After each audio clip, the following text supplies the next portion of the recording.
So what's up? How you doing today? In this video, we're gonna take a look at Sixth, one of my favorite musical things, and we're gonna do it in the context of Sitting in Limbo, or Sitting Here in Limbo, however you wanna title it. The song by Jimmy Cliff, but within the style of Jerry Garcia Band. So I'm gonna break down what it is, but first I'm gonna play through the verse section, the kind of solo part, just one time through, focusing on just using sixths, or for the most part. And then I'm gonna break down everything, what sixths are, how to apply them musically in this situation, and the technique of how to do this well, and all that stuff. And of course, if you know my videos, I've got a practice backing track at the end with all the materials that you can see on the screen and try this out yourself. But first, let's give it a listen.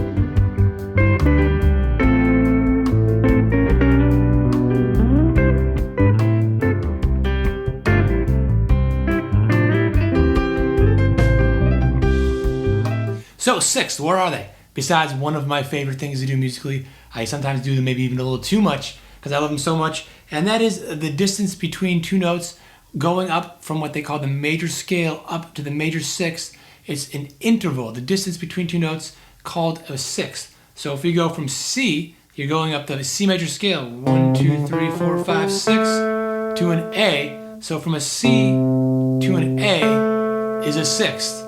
And we can do that as it's called the major sixth. And then if you lower this, A as a minor sixth. So you've got two types, a major sixth and a minor sixth. And I'm not going to get too into breaking it down how it works within a particular scale, within a key and stuff.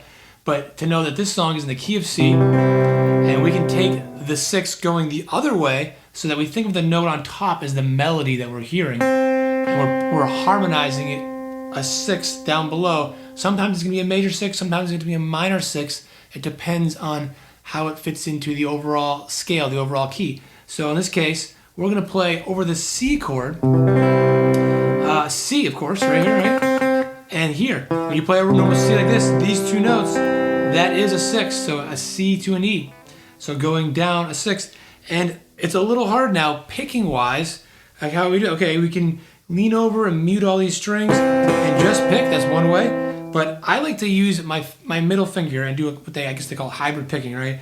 So I pick and a finger like that, and sometimes without my pick at all, and just thumb and index or thumb and middle. In this case, I'm gonna do I'll do the hybrid for the rest of the video. So I recommend trying it out different ways, playing it at the same time, leaning over, muting stuff. Also with the finger, and then also with both. Sometimes I'll actually just take my pick and go like this, and then I'll play kind of finger style, but still holding onto the pick so I can flick it up and back down. First time I learned that, I thought it was impossible to do, but now I just do it like second nature. So it's something to work on. Maybe I'll make a video on exactly how to do that someday. It's a little harder than it seems if you've never done it. So that's how we get the sixths going. We can play them at the same time. We can play them individually, the low one, the high one, the low one, and that kind of stuff, right? So that works, of course, over the C. And then if we go up to here, these also would be chord tones of a C chord. So we're going from this C on top to an E on top. This would be part of this shape right here. So it's a way of outlining the chord real nicely. Either just as it is, one of them, or going from one to the next, and it gives some nice movement. And you can hear that note on top. So you can make little melodies, not that was all that great, but you can hear that melody, and yet I'm just playing notes of the chord, in this, again, thing of sixth. And that sixth, they're kind of like a big space. That's one thing I like about it. There's space between it, It's got this wide open, nice sound, nice feeling, and it fits so well to the vibe of this tune. It's one of my favorite songs to hear, sixth being played, and other intervals and stuff too, but this sixth more than anything. So we can play those two, right? But we can also play this in between if we're going up to scale. So C, D, E, so Do, Re, Mi.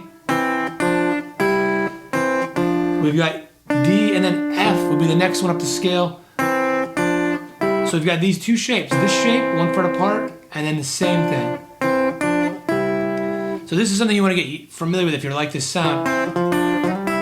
If you see that, just going up, down, every way, just get used to that and try different fingers too, like this, these fingers, these two fingers, you know, these fingers here, these here, and really toy around with this.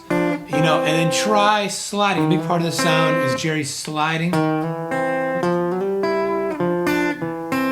So try sliding these around, adding you know, notes outside of the scale right here, just going from here to here, hammer-ons, any of that stuff. The first time I got, you know, I guess much better with playing around with six, because I just got kind of stuck in just playing them very kind of straight and normal.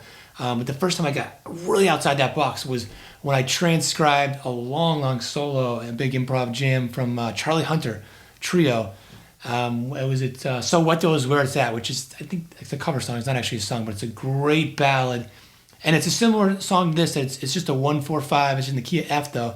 And I love what he did. He started this solo off by playing a lot of six, but he's doing all these hammer-ons and pull-offs, and I meticulously transcribed that out. And after that, it was like, whoa, all of a sudden now I could do all those things. I'd hear these things in my head. I would hear him do that. I would hear Jerry play like this.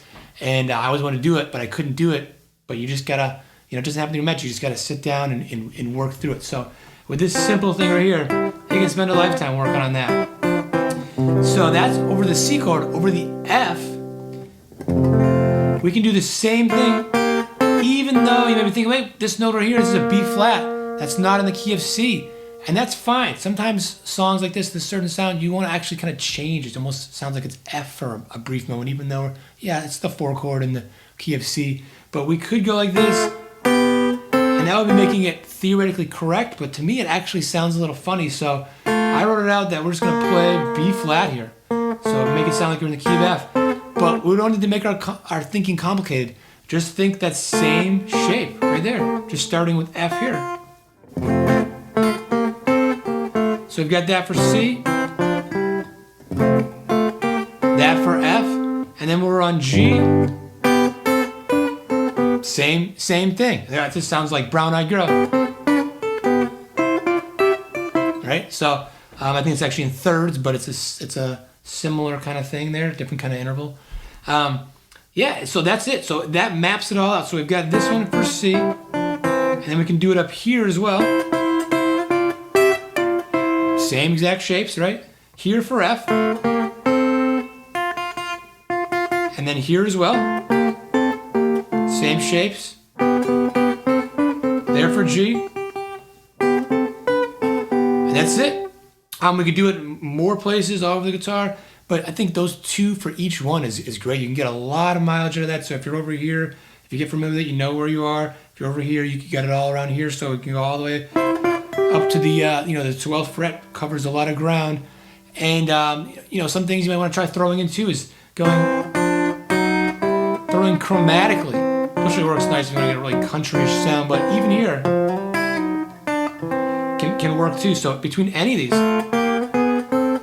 so we don't have to be always in the key. So just a quick tip though to get outside the key is to throw in those chromatics between these two shapes, the same shapes there. And then again, slide around. And make it your own, get it under your fingers. But if you're frustrated by kind of getting it to sound nice and smooth right away, if it's kind of new to you, don't worry about it. It just takes time. I used to struggle with this so much until I really spent, like I said, all those hours working on that Charlie Hunter arrangement of that tune there. So have fun with it. Make it as simple as you can and just grow from there. But try it out with the practice backing track, and I will see you in the next video.